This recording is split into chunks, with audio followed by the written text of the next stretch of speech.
Hello and welcome to this video. आज के इस वीडियो का टाइटल है biostatistics finding mean in individual series. हम ये टॉपिक जो है बायोस्टैटिस्टिक्स के अंतर्गत ले रहे हैं, जिसमें हम इंडिविजुअल सीरीज़ में माध्य कैसे ज्ञात किया जाता है इसका अध्ययन करेंगे। माध्य यानी कि मीन, और इंडिविजुअल सीरीज़ जो है इसमें जो सैम्पल साइज़ है या डाटा साइज़ है ये छोटा होता है, और ऐसे में केवल वेरिएबल का आंकड़ा लिखा जाता है, वेरिएबल का डाटा दिया जाता है, और फ्रीक्वेंसी जो है उसके अगेंस्ट नहीं लिखी जाती। तो केवल और केवल वेरिएबल ही इसमें दिया जाता है। मान लें कि हम यहाँ पर जो है वो 10 व्यक्तियों का या 10 इंडिविजुअल्स का हम वेट देख रहे हैं किलोग्राम्स में। तो weight of 10 individual in kg is our x variable. X variable जो है हमारा भार है, और जो n है ये डाटा साइज़ है, यानी कि 10 इंडिविजुअल्स हैं यहाँ पर। तो डायरेक्ट मेथड और इनडायरेक्ट यानी कि शॉर्टकट मेथड से हम ये मीन ज्ञात करेंगे। डायरेक्ट मेथड में हम जो मीन है, ऐसे में सारे जो ऑब्जर्वेशंस हैं इनका हम सम कर लेते हैं। तो जो हमारा फॉर्मूला है ये होगा एक्स बार हम मीन के लिए सिंबल इस्तेमाल करते हैं। X bar equals to summation of x.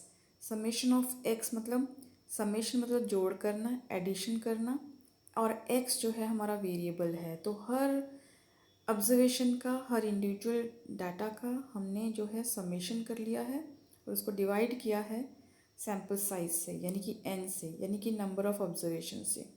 तो यहाँ पर जो हमारा आंकड़ा है वो है 40 kg, 42 kg, 43 kg, 45 kg, 50 kg, 56 kg, 58 kg, 80 kg, 62 kg and 38 kg। तो ऐसे में जब हम इनके समेशन करेंगे हर ऑब्जर्वेशन का, तो this comes out to be 514 divided by the sample size is 10। तो 540 डिवाइडेड बाय 10, 514 को भाग करेंगे 10 से, और ये आएगा 51.4। यहाँ पर इकाई लिखना ज़रूरी है, यानी कि यूनिट लिखना ज़रूरी है, जो कि मिसिंग है इस राइटिंग में। तो 51.4 kg हमारा मीन यानी कि माध्य आता है डायरेक्ट मेथड से, और इसी को हम जो है वो शॉर्टकट मेथड से भी कैलकुलेट करने की यहाँ पर कोशिश करते हैं। शॉर्टकट मेथड में हम जो है ये डाटा सेम है यहाँ पर, और शॉर्टकट मेथड में हमने एक ऑब्जर्वेशन जो है जो इजी टू कैलकुलेट है उसको हमने एज्यूम कर लिया है। तो हमारा ए इज़ एज्यूम यहाँ पर हमारा 50 है इजी टू कैलकुलेट के लिए। तो 50 हमने ले लिया है, कोई भी एक मान लेना है हमने। यहाँ पर हम एक्स बार जो है कोई भी एक ऑब्जर्वेशन को हम एज्यूम मान लेंगे, और फिर उस एज्यूम से और उस 50 से, यहाँ पर एज्यूम 50 है तो उस 50 से हम हर इंडिविजुअल ऑब्जर्वेशन की डेविएशन निकालेंगे। डेविएशन यानी कि विचलन, यानी कि उससे कितनी दूरी पर है। तो हम तो इंडिविजुअल की जब विचलन निकालते हैं तो इसका फॉर्मूला होगा D equals x minus A. X is the each individual observation, और a जो है वो एज्यूम है, और d यहाँ पर डेविएशन यानी कि विचलन है। ज़्यादातर बुक्स में dx लिखा जाता है, जो कि d के पैर के नीचे यानी कि सबस्क्रिप्ट होना चाहिए x।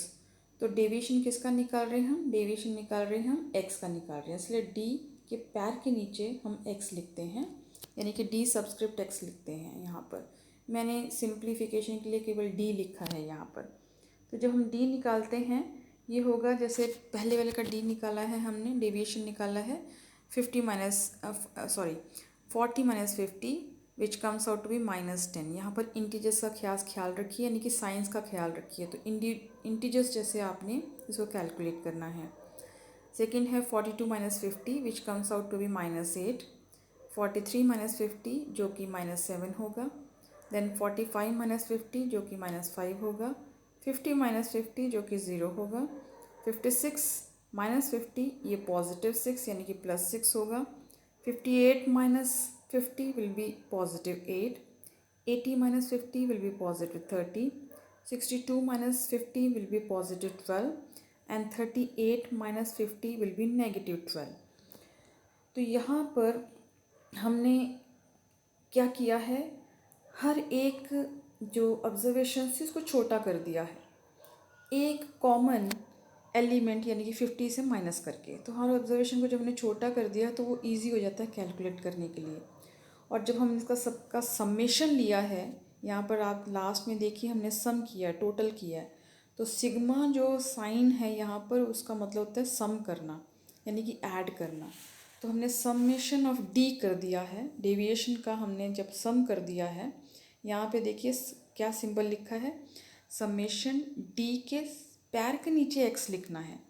ज़्यादातर आपको बुक्स में ये मिस प्रिंटिंग मिलती है, which is a great error to understand. Arithmetic में बहुत बड़ा एरर है ये।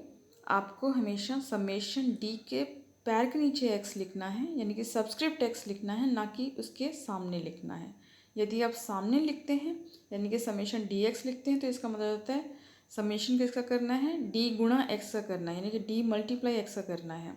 लेकिन सही तरीका क्या है, आपको लिखना है समेशन डी सबस्क्रिप्ट एक्स के तौर पे लिखना है, यानी कि डी किसका है, विचलन किसका है, एक्स का विचलन है। क्योंकि कभी कभी हम एक और वेरिएबल भी ले सकते हैं, जैसे हाइट्स लें, वेट भी लें, हाइट्स भी लें।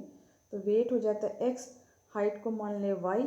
तो हम अगर दोनों के डिवीजन निकालें तो उसको आइडेंटिफाई करने के लिए हम एक के पैर के नीचे एक्स लिख देते हैं और दूसरे के पैर के नीचे वाई लिख देते हैं, ये समझने के लिए कि ये डेविएशन एक्स के लिए निकाला है और ये डेविएशन वाई के लिए निकाला है।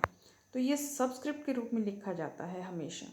तो यहाँ पर जब हमने सभी का डेविएशन को जब हमने ऐड कर दिया तो हमारा जो आंसर है वो आता है +14। इंटीजर्स के जैसे इसको कैलकुलेट कीजिए।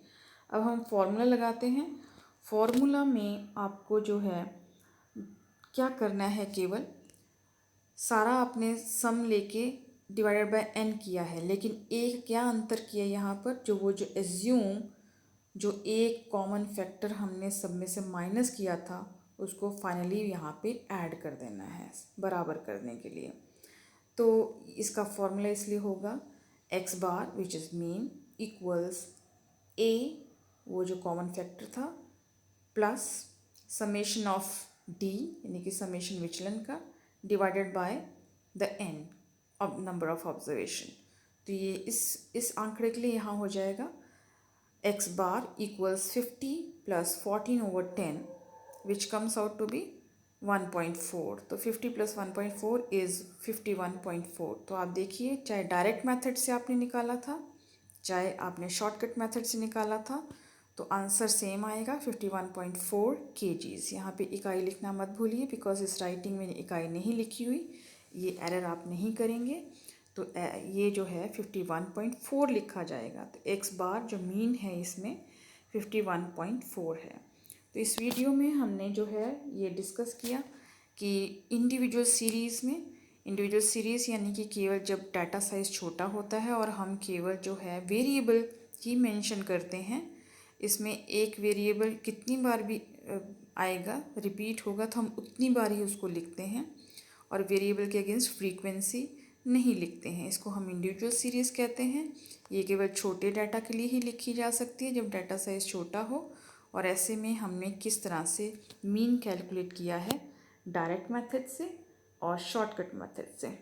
यहाँ मैं बता दूं कि इस एग्जाम्पल में क्योंकि हमारे आंकड़े जो हैं वो छोटे हैं, 2 डिजिट्स में ही हैं, तो हमें इतना अंतर नहीं पता लग रहा। हमें डायरेक्ट मेथड जो है ज़्यादा ईजी लगेगा क्योंकि ऐड करना ये 2 डिजिट्स नंबर को ईजी है।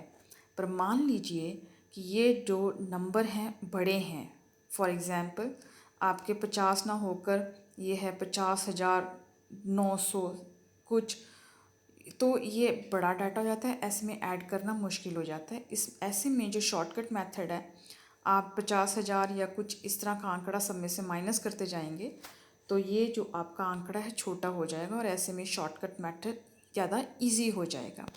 इस एग्जाम्पल में आपको नहीं लग रहा है क्योंकि हर आंकड़ा 2 डिजिट्स का है, लेकिन अगर यही आंकड़ा बड़े ज़्यादा डिजिट्स का हो तब शॉर्टकट मेथड वाकई ही शॉर्टकट होता है। इस वीडियो में इतना ही। उम्मीद है आपको ये वीडियो पसंद आई होगी और अंडरस्टैंडिंग हुई होगी कि मीन किस तरह से इंडिविजुअल सीरीज़ में निकाला जाता है। यदि आपको ये वीडियो पसंद आई है तो इसको लाइक करें और शेयर भी किए और इस चैनल को सब्सक्राइब करना ना भूलें। Thank you very much for watching.